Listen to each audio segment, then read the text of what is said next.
Welcome to the Actionable Futurist podcast, a show all about the near-term future with practical and actionable advice from a range of global experts to help you stay ahead of the curve. Every episode answers the question, what's the future of? With voices and opinions that need to be heard. Your host is international keynote speaker and actionable futurist Andrew Grill.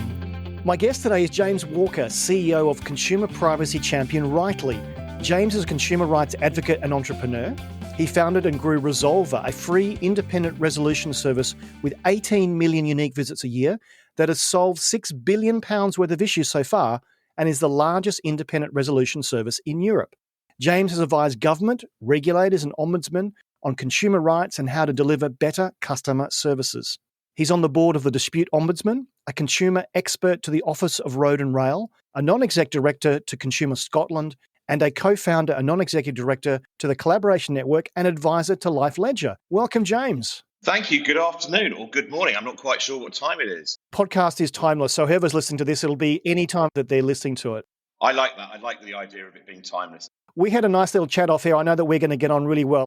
We've actually agreed to meet in person, which is unusual for podcast guests, but I think both being in London, we'll have a lot of fun. Let's get into the podcast. I've had a look at your service. Clearly, we both understand the issue of consumer data quite well. But can you explain to our listeners what Rightly is and what consumer problems it solves? Absolutely. So look, there is something that we all think about at some point, but we never do anything about fundamentally, which is we always go, I wonder who's got my data, or I wonder where my data is, or I wonder how my data is being used. Or we sit there and go, hang on a second, how did I get that spam email? Or why did I get that scam phone call? But we never really then go, how did that come about? And the reality is it's all about your data. Your data is key. And the thought on Rightly is that we are there to help consumers to be better at being able to manage, look after their data for one, and two, to be more in control. Because if you control your data, you can control how it's used, where it's used, and you can be comfortable that it's not being something that's being used against you. So fundamentally, we are a champion of data. We call ourselves that. We are a champion to help consumers to take control, take the right action, and actually sit there quite comfortably at night on the sofa with a cup of tea or a beer in the pub and know that they're not going to get the annoying scam phone call or the spam that they were getting before, for example. You say you're a champion of data, which is great, but what does that actually mean in practice? It is in practice about helping consumers to be empowered. We can only be a champion if everyone is part of a movement fundamentally. So what this is about is helping consumers to take control and empower themselves, help them to be their own champion. We are there to create the framework to help everyone else to be their champions, and we will help you to be that champion. Data is the king of advertising agencies and consumer companies, so they must not like what you've done because they like having all this data. What's been the reaction from people that are not as great at handling data in the world? There's a few people that you could slightly annoy fundamentally by being in more control of how your data is being used. There's a big one, and they're called the market service providers, or sometimes called data brokers. Their role is to be obsessive about you, not to the point of coming around and taking stuff out your bin, but obsessive enough that they will do as much effort as they can to find out information on you. The reason being, the more they know, the more that they can sell it for. And this is where it gets a little bit depressing, to be honest, because your data is probably worth about 50 pence at maximum. So did you ever think yourself would be worth 50p? You get a Mars bar or something if you is the only thing that you could get with the cost of your data these days. But when you aggregate it together, what you have is a lot of information on a lot of people. What happens with that is that it's then sold onto brands. Brands, again, are obsessive with the idea of who's the target customer and how to get to them. So if I can tell them as a data broker that I've got the perfect match for your customer base, how much is somebody willing to pay? Well, you put a lot of data together and a lot of money starts changing hands. So people do get annoyed with the idea of people taking back control of their data. And the line that's used is, well, won't those people want to be finding out about new products or services that could be of interest to them? Well, isn't that what marketing used to be about and should be about? Is serving adverts and trying to find the right people rather than becoming slightly scary and stalking you by being able to know that it perfectly fits you. And don't get me wrong, I have no issue with everyone gets obsessed with cookies. I have no issue in principle with actually understanding what you've done and helping be able to target. Where I have an issue is where you go to the next level. I can think of one data broker, for example, that has data on me that has my kids, their ages, when I bought my house, what my income, what my job is, my propensity to get cancer. I mean, they could sell that to anyone. And therefore, actually, a service that I would want to buy could be, the pricing could be deemed based on that data, which is inaccurate and I haven't been involved in or didn't even know was stored on me. Now, today is GDPR Day. I don't see any candles or cake there, but it is cause for celebration because 4 years ago today it came into effect. Those that have been under a rock, GDPR stands for General Data Protection Regulation. So you're more of an expert in this than I am. Maybe just for our listeners around the world, what is GDPR and what's happened in the last 4 years? GDPR was a set of regulations created by the EU with the logic of helping consumers to take back and control their data more effectively. Really strong principles, great idea, not quite as good in the execution of it. I remember companies in 2018 when everything was kicking off being, oh my God, we've got to change this. What do we do about this? Everyone was panicking from a business perspective. 4 years on, we're sort of in a situation where everyone's gone, well, we don't really need to follow that rule as much as we did. We could do this instead. I can think of a firm where I bought some socks from, made from bamboo, very nice socks. And it had a box on that site that said, tick this box. My presumption was from reading it, if I ticked the box, they weren't going to share my data. Turns out that they were going to share my data. And they shared it with 25 companies as well as a marketing service provider. That's illegal. I go round and sign up for services every day to go and test websites. I am signed up for so many marketing lists where actually I should have had to tick a box to do it. So fundamentally, GDPR was about how your data is used. It came in with a hail of glory. I would say that it's not sitting there as being the panacea to all the problems that exist. Fundamentally, the businesses are not doing what they should be doing. And the problem for the consumer is, give you a really good example. One of the things under GDPR is that if my data is shared to a company, within 30 days, the data controller should inform me that that data has been received by them. The problem is no one does that. Literally no companies do that. So I went out to look at how big my data footprint was and thought it would be as big as the people in my inbox. Actually, it's somewhere about 4 to 5 times the size of that because there are so many companies that have bought and sold my data and have never told me and are building up profiles on me that I don't know about. For me, the issue with that is that it seems unethical, it seems unfair, and it seems actually something that puts me at risk. And I'm not in control of an asset that is fundamentally mine, which is who am I? I think you and I know what we're doing. And actually, I remember well before the GDPR regulations came in, it was the Data Protection Act here in the UK. And a particular company that sells clothes that has a non-colour in their name, let's say, started spamming me. And I did what you did. This is back before GDPR. I worked out how they got my information because they were sending information to my home in physical mail format. So I then emailed the marketing director and I said, under Section 10 of the Data Protection Act, I had it off by heart. You should stop doing this.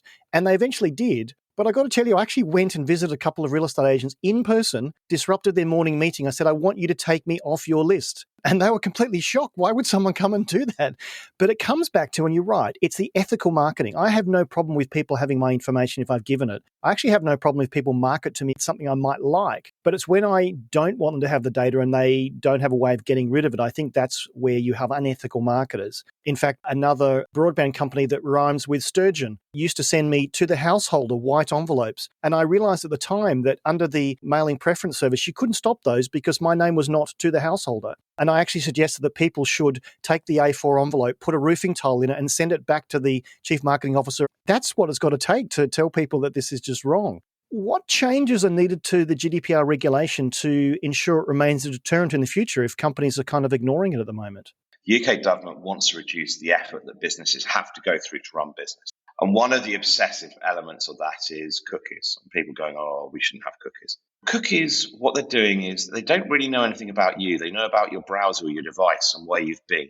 It's the level of data that I'm more concerned about, which is the data that truly knows about you. I don't mind being marketed to. I don't mind people having basic information on me. I do feel slightly uncomfortable when The information is very detailed. I don't know where the information is, and I don't know who it's being passed to. So my first bit is that if you're going to make GDPR better, is that there does need to be the enforcement. If your data is passed to someone, you should be made aware of it, because you should have the ability to consent to whether they have it or not. The ability to sell data and the ability to buy your data in without your consent comes under something called legitimate interest. The logic is that I can market to you because I think you are somebody that would like to buy roof tiles and probably A4 envelopes as well. And therefore, you are the person that is my perfect customer. I can go out and buy your details. Okay, that's fine. But I don't know that you've bought them. I mean, I went to check Facebook, for example, and I found 2,500 companies that uploaded my email address. There seem to be random ones, a lot more random ones than you'd imagine. Jeep, Wyoming. I'm not going to Wyoming soon, and I won't be buying a Jeep if I do go there. So why have they got my data enough to upload it to Facebook to work out how to target me? So your data's out there. It's out of control, fundamentally. So you should have the right to know who's got your data. The second part is that deleting it or asking it for it should be a lot easier than it is. Businesses have an ability to ask you, okay, I need to be able to verify who you are, but they will make it harder than it needs to be. You know, for example, somebody that's got you on a marketing list will say, well, I need to see a copy of your passport to be able to confirm who you are. What? You never saw that when you brought my data in. Or a firm that you can sign up online and buy a service from by ticking a box when it comes to deleting your data or asking for it, again, would like a copy of your passport. Well, hang on, you didn't need that to sell a service to me. I can think of a telecoms company that's 2 letters that when I asked for my data, sent it on a CD-ROM. My last computer with a CD-ROM was 10 years ago, I believe. It should be about easy. It should be about being simple. And the other part for me as well is I have real concerns about who can buy my data. And what I mean by this is that when I did my data footprint, and it took me 3 months, and it shouldn't take somebody 3 months to do this. It should be 3 minutes. Fundamentally, I found that a lot of data had been bought from competition websites. I'd never been to any of these websites. I went and created a new email address. I tagged each one, so I knew that it had been put in there. My data was passed from those websites onto people trying to commit scams against me. So I had spear phishing attacks in to say, you know, why don't you buy our service? You've only got to pay £1 and you're going to get a £200 laptop because you've got to pay the delivery excess. I know where it came from. I know who sent it and I know where I put it in. Hang on a second. My data's being sold to scams. I don't want that. I don't want to put myself at greater risk. If I don't know who's got my data, how can I be in control? So you mentioned a term before, digital footprint, and I think I know what it means. Could you describe for our listeners what is a digital footprint, how far does it extend, and how do you discover it? Extend? Well, that's an interesting one. If this was a proper footprint, I probably have walked to most countries, I'm going to guess, in the world in some shape or form. Your digital footprint is where is your data, what is it, and who's holding it? What's the number of services that you've touched? Where have you been?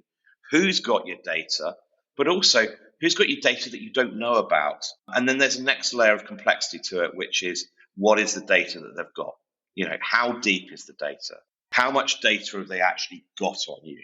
And I'll go back to that example of propensity to get cancer. That's pretty deep data. Under GDPR, that would be considered sensitive data and is not something that a data broker should be holding on with. So your data footprint is how many companies have got it, how do they get hold of it, who have they shared it with, and what data have they got on you? And you suddenly start building up a very interesting profile. If you go and look at a number of these companies that buy and sell data, within their privacy policy, they will have lists. And those lists can go on and be 250, sometimes 500 organizations that they may be selling your data to. And the key word in that is may. So how many people have it? Often they don't know. I had a great example of one company telling me they bought my data in from a company. That company they bought the data in from said, no, we've never sold it to them. After 3 attempts of going back to both of them, one of them finally admitted, actually, I think we did sell it to them. Yeah, sorry, we didn't record it properly. Well, if you're not recording properly, you don't care about me. I don't care about you. Get rid of my data. Thank you very much. So Rightly is one way that you can discover what services you're on and, as you say, how big your footprint is. Talk me through how Rightly works to actually remove you from these lists. Is it automatic? Is it manual? How does it work? We've made it as easy as possible. the logic is start the process in about 3 minutes. That's opposed to when I tried to do it, it was about 3 months. So we've tried to condense down what was a very long process into a very quick process. And we've got two key areas that we're doing that through. One, scanning your inbox. And what I mean by that, because now, isn't it ironic, a company that wants you to delete your data is also trying to get you to sign up to an account and scan your inbox? Well, if we don't know who's got it. If we don't know who's got it, we're not going to help you get rid of it fundamentally. So we scan your inbox, but this is the nice bit. We're only scanning the from email address. We're only looking at the company that sent it to you. And this is also really interesting. If you take a brand, they can be using 5 or 6 different email addresses to email you. A standard marketing one, a special promotions one, a customer service, etc., etc. So we've aggregated those all together. And so far, we've done that for 25,000 companies, and we're adding companies at a billion of a rate because we need to get to about 100,000 before we're starting to make a dent on this. We're adding loads of companies. We're going to get there, and we're getting there super quick. But you can then go in and choose which companies you want to delete from. The important bit is go and choose the companies that you're not using any longer. Press the button, and then what happens is that all of those go and they send from your email address. The companies can reply back to you on what needs to be done. You're looking at around 75% of companies will automatically just delete the data. Interestingly, deleting data is easier than asking for data, which is a subject access request, where you ask them to send the data back to you. They get more worried about sending something out than they do about pressing a delete button, because it's a bit like if it goes wrong, well, we didn't send it to the wrong person, we just deleted everything we know about you. So that's the first element. The second element is that we have a second complementary service called Stop Junk Marketing. What that's about is basically going out to the nodes on the network, the people that buy and sell your data, and telling them, I have a right to object to you processing my data. And this is really important because it's different from a deletion. A deletion is just get rid of it. Very unlikely that a company that you use shared data with is going to buy it back in. On the data brokers, they buy and sell your data between each other. It's a bit like having, a gambling game and everyone's sitting there and trying to swap cards with each other. I can't think of what gambling game it would be now. They buy and sell your data. So a right to object to processing means they get rid of the data they've got on you now. If they buy it back in, they have to delete it again. So they can't get round any process of going, they deleted everything, and the next week they buy the data back in again on you. They can't have it now. They can't have it next week. They can't have it next year. Doesn't matter. You've objected and they have to remove it. And there's an element that this then executes upon as well, which is by doing that, you've reduced your digital footprint down. You reduce down your likelihood to be scammed because data lost in breaches is used in scams. You reduce down your annoying magazine that you got in the post and want to put a tile back in the post about. But also, what you're doing is you're preventing your data from growing and growing by the fact that it can't now move around. Fundamentally, you're putting it back in control. You now choose who's going to have your data.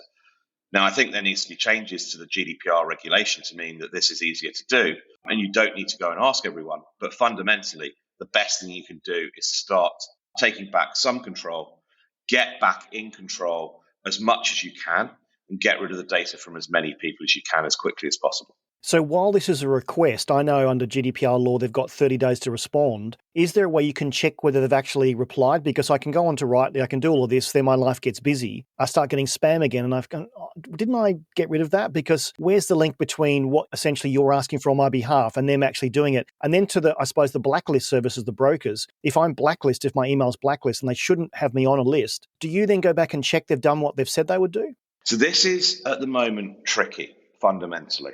There's actually two types of companies out there. There's the ones that are legitimate and we're asking them to delete data.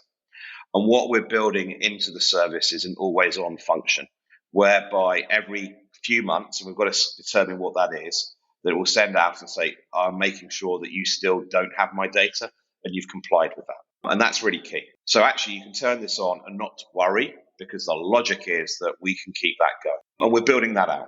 The other bit, though, that when we build that out is that we're then looking at how that we add in functionality to look at the incoming emails in your inbox. Again, only the from address, because I don't care about anything else. To pull in the FCA, the Financial Conduct Authority list of dodgy traders. To do the same with the Solicitors Regulation Authority and other lists. to therefore be able to alert you if something comes in that you may think is legitimate but shouldn't or isn't, and you shouldn't be dealing with. And that's not that uncommon. You get the scam phone call about PV panels, and they go, yeah, we'll send you through the paperwork. Email comes in, and we go, that's on a list of people you shouldn't do business with. Stop it before it happens. So, that to me is about taking back control. There's a second set of companies out there that we know are being poor or badly behaved with data. On those companies, we are not asking them to delete a consumer's data. And the reason being is we don't want them to know any more about you than they already know. Because if it goes into them, they come back and go, we'd like a copy of a passport. We do not want somebody like that to get a copy of your passport. So actually, we vet the organizations that we add to the system and whether something should be sent to them. In those type of organizations, that's about engaging with the right forms of enforcement. National Trading Standards, scams team, for example, about what can be done to try and actually prevent something happening. Or in Scotland, Advice Direct Scotland or Police Scotland or Action Fraud. This is about getting the right information and the intelligence to be able to make sure that the right actions can be undertaken, but not putting you at risk. Sounds like you're doing a lot of information behind the scenes, and this requires expertise and understanding how the law works and what a dodgy company looks like. I tried the service. It's at right.ly. It's free. How do you make money out of this to improve the service? Everyone always goes, if something's free, how do you make money? And it's a good question. It's the right question. If you think back to what I would have said and haven't, but should have said, I'm going to guess, is that, look, free services are frequently focused on you being the product and how you make money out of it. We're not. We're not making money from this service. We are very ethical in the way we use data, i.e., we're not trying to store your data. Actually, if you want to delete your account after you've used us, super easy and quick to do. We're not there. We don't want your data. If anything, holding data on you puts us as a service at a greater risk because it becomes something that would be interesting to scammers. So don't hold the data. Let's make a service to help you empower yourself. Where we're going is actually what can be done to help you to be more in control of your data. And we're looking at how that can become a freemium service, i.e. we have a basic free service, and we're looking to add in a premium service that the consumer could choose or businesses choose to pay for. And that's where we're going. That will be sometime at the end of this year or into next year. But the really important bit is that we are not treating the consumer as the product. What we're treating the consumer as is the person that somebody needs to help and the service that is there to be able to make sure that they can take control and they can be their data champion themselves. My favorite phrase is, if the product is free, the product is me. And you've just spoken to that. But I would pay for your service. I mean, I wouldn't pay £1,000 a year, but I would pay for something. Again, there'd be a fair value exchange to keep people away from my data. But on that fair value exchange, how do we broker a fairer value exchange where I'm going to give you some of my information and I want something back in value, but I don't want you to just take it away? I was amazed by your analysis that I'm worth 50 pence. I would have thought I would be worth more, but clearly not. No, afraid not. We could try a bidding war. We may be able to get 53p for you or 55 at a push. The amount of data that we can get on consumers, I could go out and buy lovely data lists of great details on consumers. It's as cheap as chips because still the number of people that convert is quite low. So therefore, when you're buying in a list of, let's say 100,000 people, 50p a user becomes, quite a reasonable amount of money quite quickly. How many people have got to convert out of that for the company to go, that was worth me investing in? So we're all long shots in a way when it comes to what we're worth. I think the bit for me, though, in this is all of the brands have had an obsession about knowing about your customer. The concept of you know who to target, you know who to profile. That obsession has fed through to the data brokers to say, we want you to find out as much as you can and give us the right customers. The data brokers have then gone, where do we get the data from? And they've cast the net wide, and probably too wide, and sometimes into organizations that they really shouldn't be dealing with, whether they know it or not. So actually, there is an element of almost, I'm going to say, guilt by brands wanting to know about their customers have driven the obsession to get data on us. That data obsession is putting us at risk. So there are a lot of other regulations coming in, and Google is reducing the propensity for cookies, and we mentioned them before, to be useful. I did some work with Adobe, who run a consumer data platform, which is again using first-party data. And to your point, if I already have a relationship with John Lewis or Adobe or BT or someone like that, I want to again give them more data to make the products and services they suggest to be more relevant. So as second and third-party data becomes less valuable and it's harder to mine, will we see smart marketers want to engage with customers directly so that their database, their customer management system actually has a better view of what I've done? What surprises me, I go on to, and I'll use John Lewis as an example. I'm a good customer of them. I buy something, but then I get a retargeting ad about something I've just bought. You know I've just bought it because I just spent money with you. So is that the focus where you think ethical marketers will actually earn the right for me to tell them more about myself? For me, this is all about transparency and openness. You're not linking things up. You're not being clever in trying to understand. Having data on me, I don't mind. John Lewis having all of my purchase history, I don't mind. No issue. John Lewis wanting to know the age of my kids and when their birthdays are, if I haven't given the data to them, I do mind. John Lewis asking me for that data, explaining why, yeah, okay. One of the things my CTO, a former business, said to me once was that, look, on the sign-up process, we should ask the minimum amount of questions necessary to be able to deliver a service. Because anything else, every time a consumer looks at it, you've got to ask your question, why you're asking that from me? Why do you need to know that? It is an off-put for people signing up to services. The more you're asked, the less people want to sign up. Why? Because we feel uncomfortable handing data over to somebody we don't know.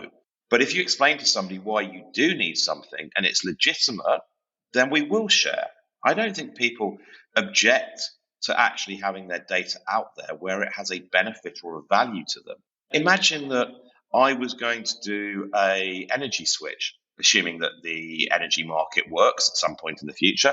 Thank God for podcasts, because this could be in 5 years' time. Everyone's going, what problem with the energy market? What if I, pulled down my data from my Nest thermometer and combined it with my smart meter electricity data and my Tesla charging data? To be able to go and say, well, this is how I exactly use data, rather than everyone trying to guess it. Your data can offer great values and great opportunities to you as a consumer to get better services. But it needs to be something that you are confident and in control with, rather than something that you don't understand and is spooky and you look at it and go, well, how do they know about that about me? Or why did they get that? Or where did it come from? It's that lack of control, it's the lack of transparency, and it's the lack of equality that I think causes consumer distrust.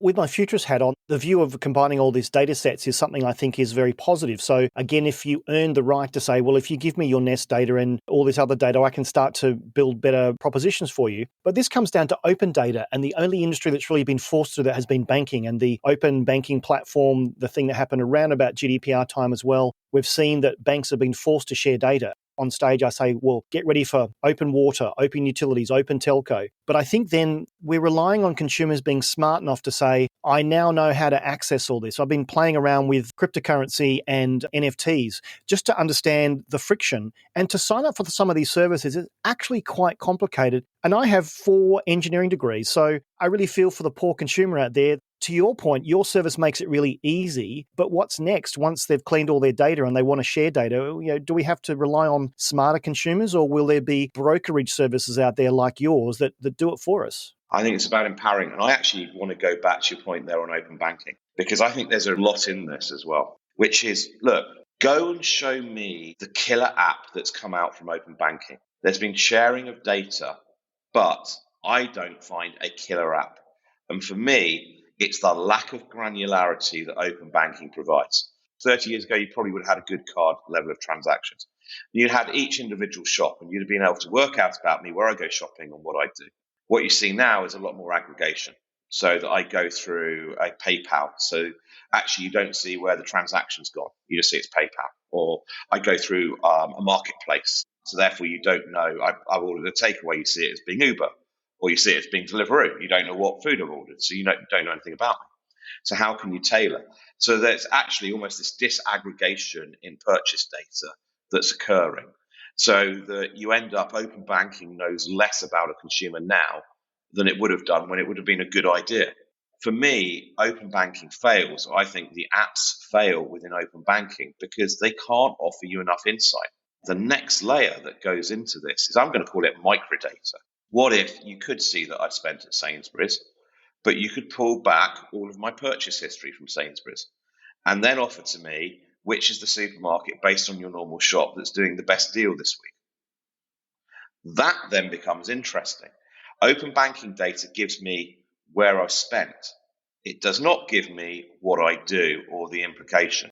If this is handled in the correct way, and again, I'm going to go back to everything we said before, this is about open transparency and value to the consumer, is that suddenly you can create new services to the consumer that have value and can change the way that they engage in the services they get. But you need the next layer of data. And that's fundamentally where open banking has failed to me. And you're right, because the promise of open banking was I could then send my data off to a scrappy startup in Shoreditch that would actually look at my transactions and make better assessments of how I should spend my money or invest it. But that really hasn't happened. And so in a way, it's failed. The overarching issue is, and you do a lot of work with regulators and ombudsmen and those sort of things, do the regulators understand how the regulations need to change to make these services more valuable? I remember presenting at the Regulators Forum or conference. I can't remember what all the regulators have like an overarching membership of being a regulator. And I went and presented at one of their events. I said, look, I'm really worried about how algorithms could be used against consumers to end up giving biased services or unfair services.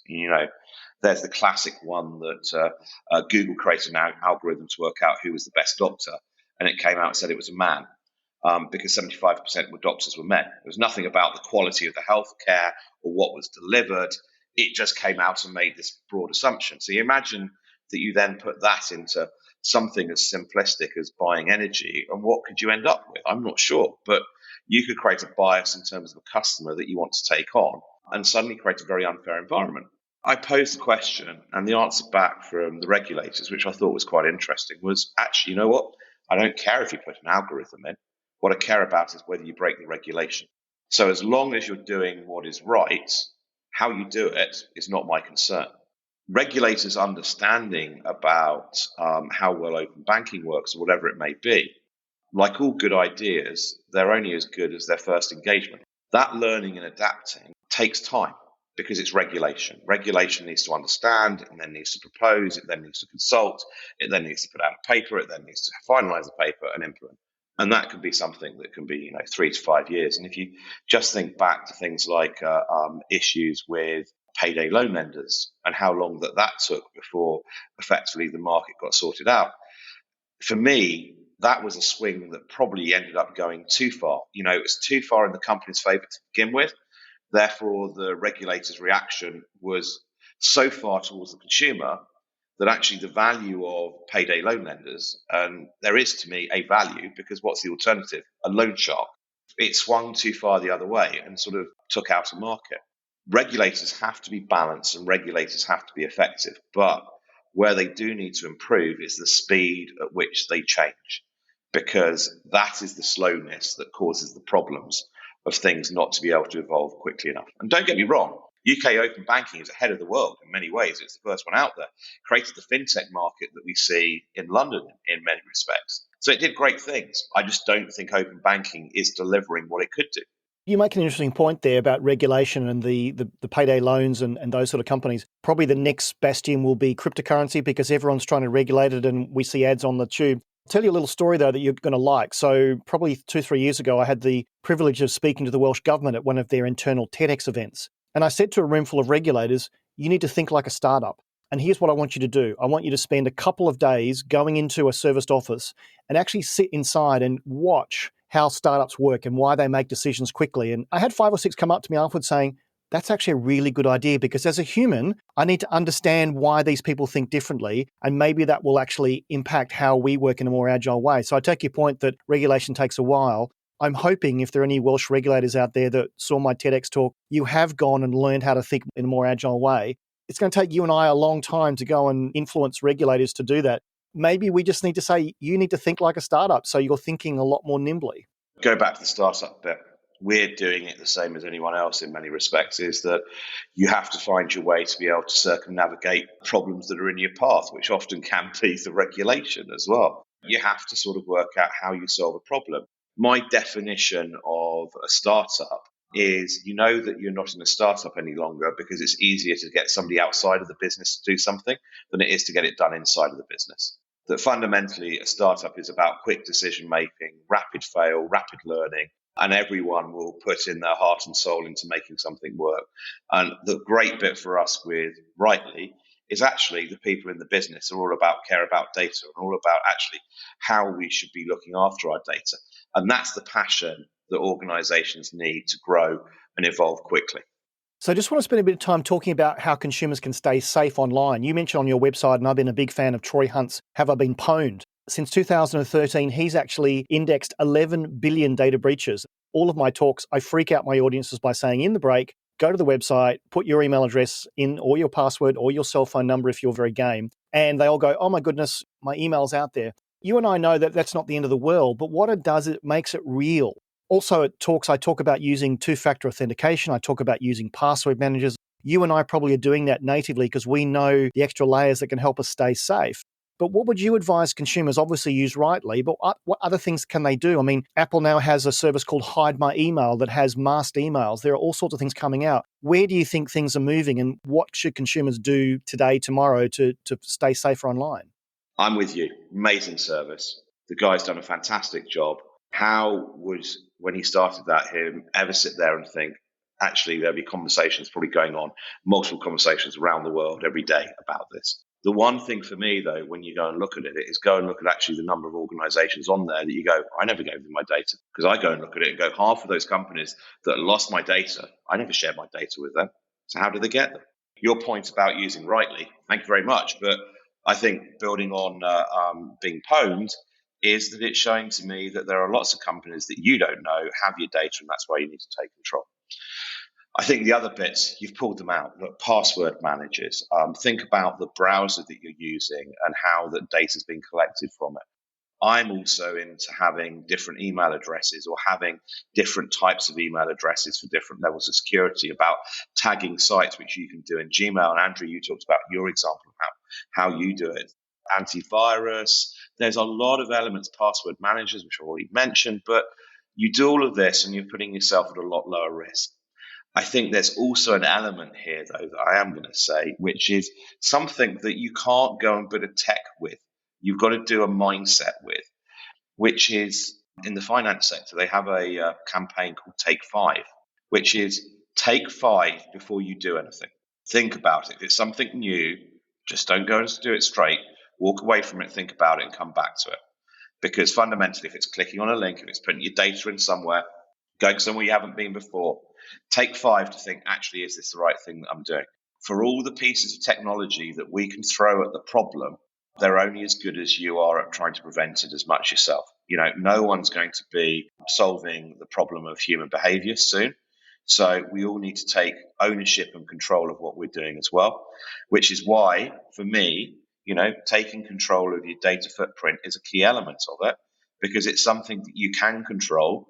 And rather than sit there and waiting for things to go wrong, stop it going wrong before it's going to happen. I still get surprised when I'm in a hotel and asked to fill out all this information on their Wi-Fi form. I put dummy information in there. My name is you're not getting, and then my surname is my data, and then my email address is goaway@me.com. And they go, fantastic, come in, use the Wi-Fi. And all my friends go, can you do that? I said, yes, you can. I also have a fake birthday. I have a real birthday, and I have an online birthday that I use for everything except where I am required to legally. And in 99.97% of the cases, my fake birthday lets me in. I had to change it on Facebook, though, because everyone was wishing me a happy birthday the wrong time of the year. But again, my friends went, can you do that? I said, no, it said I can't. Back to the take 5. Why are you giving someone your date of birth? Why are you giving someone your name and even your address? Because as you know, it's not just fraudulent marketers. There's a whole industry out there about credentials and scamming people online. Somebody came to me and said, a load of my information has been breached and I'm worried about how it's being used. And I went, well, do you know where it's been breached from? And they said, I think it's from here. And I went, okay, I'll tell you what, why don't you go back to that site or phone up customer services and get them to add your middle name in, get them to save the data. So, my name would be, I'm not James John, not my real middle name, just in case somebody's going to use it against me. But did it. they did get a phone call. And then they said, okay, so what's my middle name? I'm sorry, we don't have that. Boom. It's almost like, how do you reverse engineer? You add in more data by the fact that your data's been gone, that therefore somebody won't have your data. Data breached has a half-life. It's a bit like a radioactive isotope. The longer it's out there, the less value it is. Going back to Pwned, I remember one of mine was a data breach from LinkedIn in 2011. Well, my job, my house, my primary email, they all are different from them. So actually, if somebody tries to use that and my passwords have changed, I know that it's not real. If there was a leak like TalkTalk happened, a few years ago, the most damage was done before anyone knew that TalkTalk's data had been leaked. The way the data was leaked was super simple. The people put a query into the search bar on the TalkTalk website that said, please show me the database. And it showed the database, and they copied the whole thing down. Scammers then phoned up before TalkTalk worked out to say, hey, this is how much you spend. This is what program you're on. This was your last bill. Please, could you install this software because we need to make sure and monitor for security on your device. Boom, you fall for it because they've got enough information about you to make it believable. Social engineering is something that I think a lot of people get thrown for. Almost out of time, but I just want to touch on some consumer research that you did. You said that over 3/4 of consumers feel falling to a victim or scam or breach is inevitable, which is a bit sad, and they're ignoring the risk and taking action to prevent it. Almost everyone has a digital footprint, according to your research, but 8 in 10 consumers don't know how big or far-reaching it is. What other things surprised you in the research that you conducted? The big one on this is the number of consumers that actually believe they know what GDPR is and the data regulations. The reality is it's not like that, because if I know the fact that every website should be informing you of your data being shared, I don't know anyone else that knows that. So therefore, for me, there is a belief that everyone knows because they've heard a few buzz lines when this came out, and all the same things were like, it was all about cookies and cookies can't be used, cookies this and cookies that. It wasn't about the bit that really matters, the bit that can be used against you, the bit that is going to be shared across the internet. Your cookies aren't shared across the internet. Your name, address, phone number, income, age, and children could well be. That's what's going to be on the dark web, not your cookies. The concern for me is people believe they know what their rights are when fundamentally they don't. The service is fantastic. It works on Gmail, it works on Office 365, that's Outlook and Hotmail. Where do you want to take the service next? This is about going back to that element of how do we help you to be able to distinguish between good and bad actors out there? Being able to analyze the data, to be able to look at, this is a company you haven't used for a long time, this is a company we know that sells data. So it's all about adding the intelligence on, bringing in those information lists from people like the Financial Conduct Authority. We want to make this that you are back in control, and we are giving you very simple ways of being able to choose from the 2,500 companies that may be in your inbox, which ones that you don't want to have your data. Very quickly, very simply, let's keep it to that 3 minutes. We're all busy. We all know we should do something about this, but we all think it's too complex. 3 minutes is not too long to sort yourself out and to protect yourself.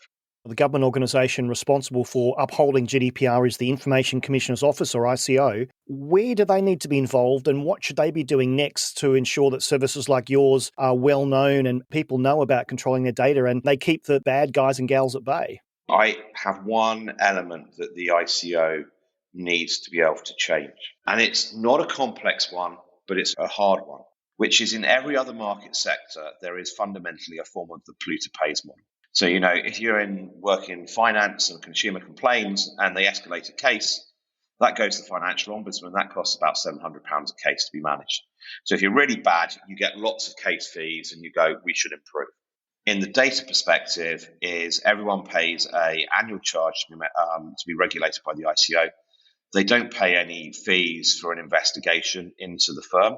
There are a limited number of firms that the ICO manages to take to court or fine a year. And that's mainly because the number of consumers complaining. The more people that complain, the less time they have to deal with things. And all of those fines go back to the Treasury. So what happens is that you see more people worried about their data. There's more of a workload for the ICO to deal with. There's less time to be able to go after the bad actors. You need a mechanism of polluter pays to either put an ombudsman and a regulator to be separated, so you have an enforcement and a regulation separate, Or still you combine the two, but you have a mechanism to make sure that actually the money that comes in from bad behaviour funds the enforcement of bad behaviour against others. I love that notion of polluter pays. Let's run you through a quick fire round. I want to know a bit more about you. iPhone or Android? iPhone. Window or aisle? I am OCD on this. I have to be aisle. What's your biggest hope for 2022? That we can all love each other and get on and not keep having fights. What's the app you use most on your phone? Mine is Stripe. Final quickfire question. How do you want to be remembered? As being fun. Good answer. So as this is the Actionable Futurist podcast, what 3 things can our listeners be doing today to ensure they start to control the use of their data online? Delete the data from people that have it, that they shouldn't have it any longer. Go to marketing service providers and tell them not to use your data ever again. And actually think about what email addresses you use or the way that you tag data going in. So if anything comes into the future, you know where it's from and can actually trace it back to make sure that you're in control. James, a fascinating discussion. How can people find out more about you and your work? Look at write.ly. We have on there a blog. I write a number of blogs about things that I'm working on. I also do some bits on Twitter. Anyone, reach out to me. I'll have a chat with anyone. James, thank you so much for your time. You have a really valuable service. You are a passionate advocate of consumers and consumer rights, and I need to tell everyone about Rightly so they go and use it. But thank you so much for your time today. Pleasure. Thank you for listening to the Actionable Futurist podcast. You can find all of our previous shows at actionablefuturist.com. And if you like what you've heard on the show, please consider subscribing via your favourite podcast app so you never miss an episode. You can find out more about Andrew and how he helps corporates navigate a disruptive digital world with keynote speeches and C-suite workshops delivered in person or virtually at actionablefuturist.com. Until next time, this has been the Actionable Futurist podcast.